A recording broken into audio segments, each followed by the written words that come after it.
Coal India ఆర్థిక సహకారంతో ఉద్దాన ప్రాంతానికి 15 కుట్టు మిషన్లు రోటరీ ప్రతినిధులు పంపిణీ చేశారు. కోల్ ఇండియా ఆర్థిక సహకారంతో ఉద్దానం ప్రాంతానికి 5 లక్షల రూపాయలు విలువ చేసే 15 కుట్టు మిషన్లను రోటరీ ప్రతినిధులు పంపిణీ చేశారు.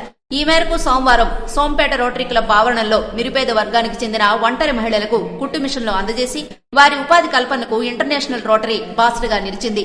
కార్యక్రమానికి ముఖ్య అతిథిగా పాల్గొన్న ఫాస్ట్ గవర్నర్ సుబ్బారావు నిరుపేద మహిళలకు కుట్టు మిషన్లు పంపిణీ చేస్తూ ఈ మిషన్లతో వచ్చిన ఆదాయంతో తమ పిల్లలను చదివించుకోవడంతో పాటుగా ఆదాయ వనరులు కల్పించుకోవాలని సోంపేట రోటరీ క్లబ్ రొటేరియన్లు ఉపాధి అవకాశాలు కల్పించే చర్యలు తీసుకుంటారని ఈ మిషన్లను సద్వినియోగం చేసుకుని సమాజంలో గౌరవంగా బతకాలని తెలియజేశారు.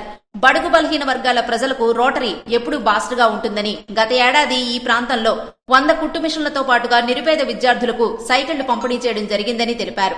సోంపేట రోటరీ క్లబ్ రాష్ట్రంలోనే ప్రత్యేక గుర్తింపు పొందిందని దీనికి గల కారణం ఫాస్ట్ రోటరీ సోంపేట అధ్యక్షుడు జిల్లా rotary public image chairman Duddi Srinivasarao అని కొనియాడారు.